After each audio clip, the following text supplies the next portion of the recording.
So before we move on to the High Baroque, let's review mannerism with an oral essay presentation.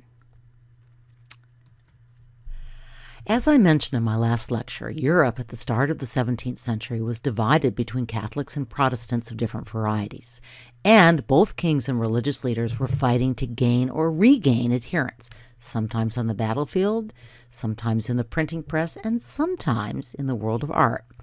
From 1545 to 1563, the Catholic Council of Trent met in Trento, Italy, to hammer out a strategy for countering Protestantism. The council strongly condemned Protestant theological doctrines, but it also ordered significant changes to church administration and discipline, and these were intended to address some of Luther's criticisms. And what a lot of history summed up inadequately in 2 sentences. For our purposes, what you really need to know is that the Council of Trent not only upheld, but actually strongly advocated for the use of religious images in church. Basically, the church seized on art as a weapon in its fight with Protestantism, and it was a smart move. The austere Protestant churches, with no art, sometimes even no music, might appeal to the intellect, but they did not compete on an emotional level. The Catholic Church actually won back a lot of former Protestants during the Counter-Reformation. To sum this up in a phrase that you really should try to drag into any essay you write on Baroque art, the church and the artists it patronized basically decided to go for high drama. This was also the great age, or the first great age, of opera. And Baroque art is all about religious theater. Big, boldly colored, carefully staged, packed with movement and emotion, spiraling figures, tantalizing diagonal lines of sight. It was an art designed to excite and even inflame the senses. In this lecture, we're looking at a stage setting for these Baroque productions, that is, Baroque churches, and at some of their most famous props, that is, Baroque sculpture. Today, we will also see our last churches, at least among the required works. But guess what isn't on the list? I really can't skip St. Peter's entirely, can I? I teach at a Catholic school. But I will, alas, race through it pretty quickly, mostly to introduce this unit's only sculptor, Borromini, whose fingerprints are all over the church. We'll then go back to our 2 required churches and end, if time permits, with a quick review of how church architecture reflected changing visions of how a church should function in the community and in the world. St. Peter's is often described as a Renaissance/Baroque church. So what Renaissance elements do you see? Well, there's a lot of homage to ancient Greece and Rome. The triangular pediment, the entablature below it, the Corinthian columns, and the classic dome, which, by the way, was designed by Michelangelo. But what about that upper story with statues and ornate clocks? Those are Baroque elements that a new architect added when he reworked the facade. The most dramatic change to St. Peter's in this era was not, however, its facade, but the huge piazza that still welcomes worshippers to the Eternal City. And the architect of the piazza, Borromini, was also the most prominent sculptor of the Baroque era. Borromini was the son of a sculptor and a child prodigy who attracted the interest of the church when he was still a boy. He became a close friend and confidant of several popes. He was a devout Catholic who attended Mass every morning before beginning work, and genuinely seems to have believed that his mission was to create works that glorified God.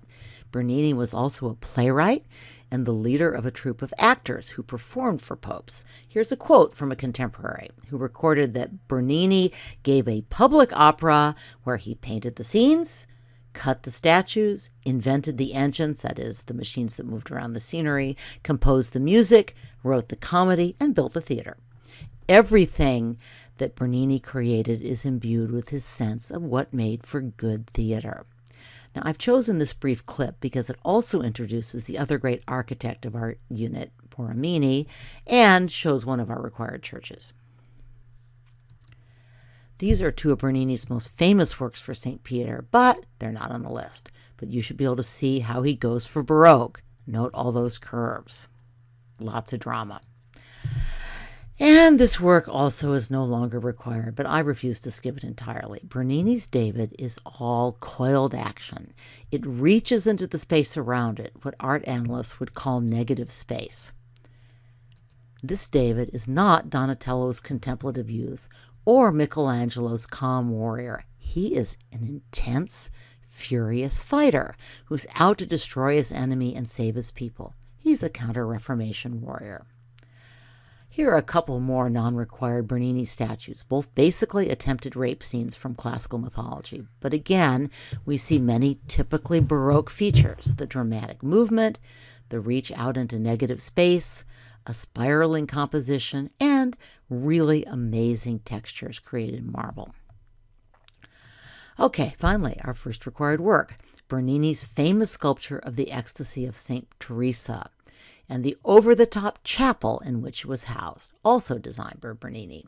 Bernini did not design the church, which is one of our required images, but I'm going to save that to go with our other churches. The Baroque elements of this sculpture should be obvious: twisting figures, spiraling diagonal lines, the extension into negative space, and of course the profound emotion. We also see marble that almost looks like it's melting under the flame of the Holy Spirit. So, just what kind of ecstasy is this saint experiencing? Well, I hope you aren't shocked by this second clip from our Bernini video. The narrator, by the way, is one of my favorite historians, Simon Schama, and we're going to see other clips from his series, The Power of Art.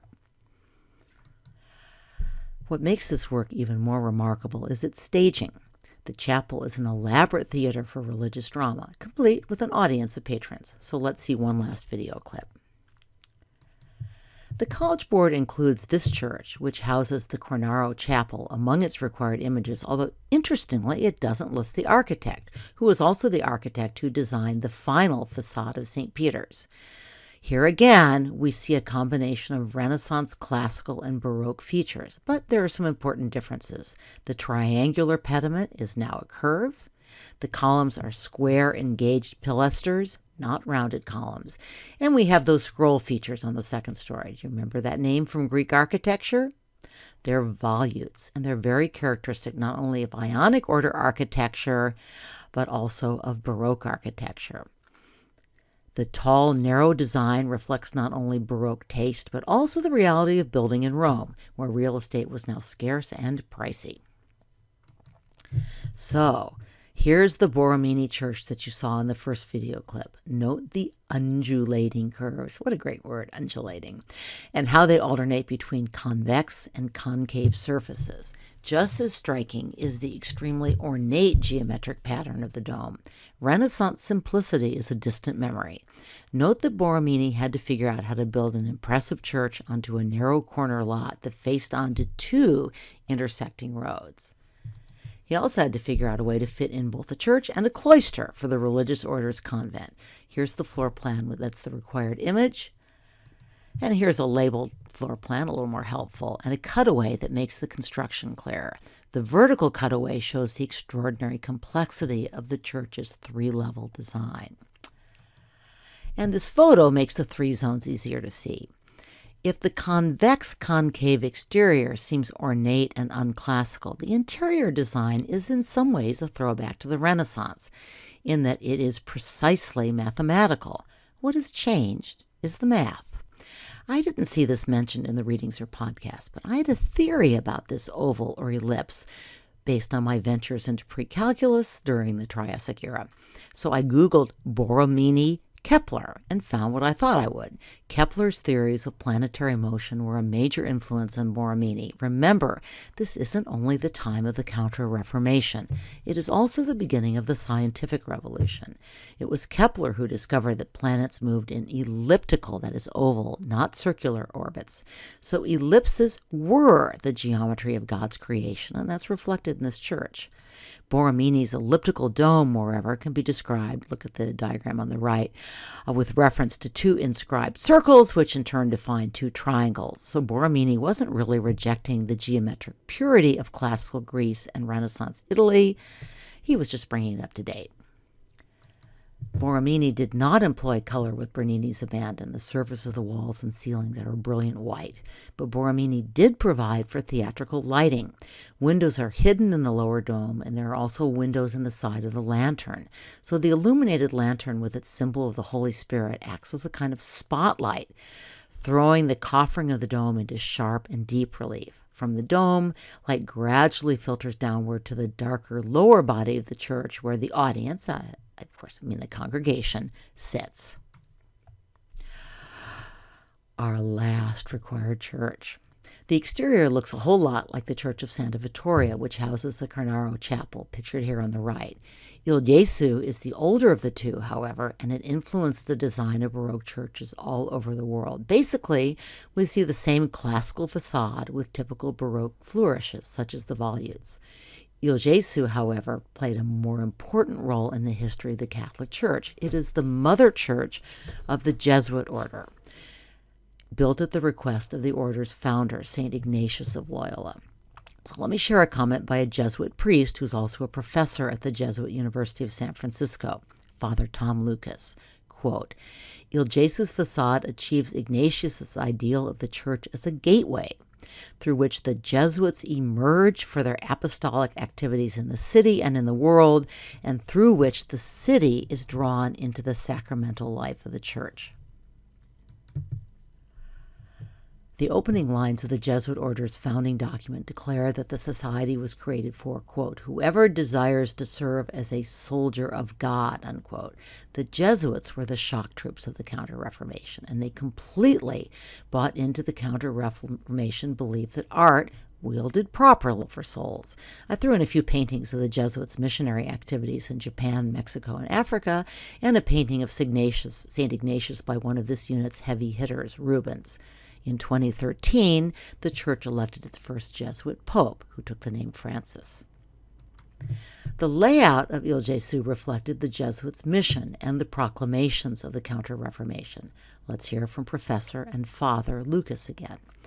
Quote, the interior accentuates the two great functions of a Jesuit church.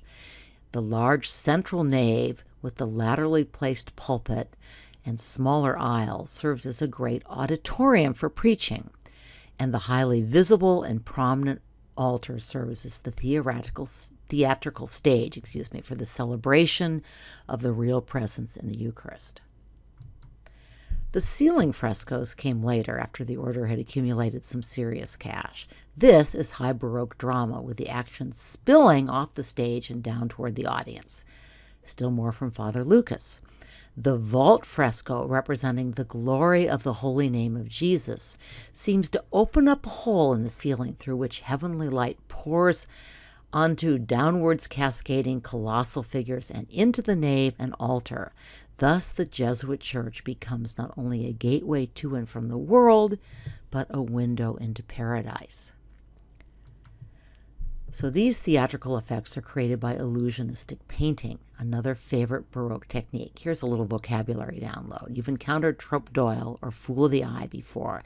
It's a broad term for illusion, such as painting walls that look as if they have three-dimensional columns or statues.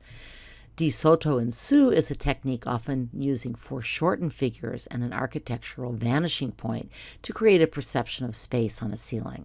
Quadratura involves painting architectural features onto a flat surface to create a three-dimensional appearing space. Leaving aside these technicalities, what's the effect? What impression does the ceiling leave with the person sitting in the pews? Well, heaven's bursting into earth. The spiritual is invading the earthly. I'm going to quote Baroque composer George Friedrich Handel's Hallelujah Chorus, which is quoting Revelation 11:15. The kingdom of this world is become the kingdom of our Lord and of his Christ. Hallelujah.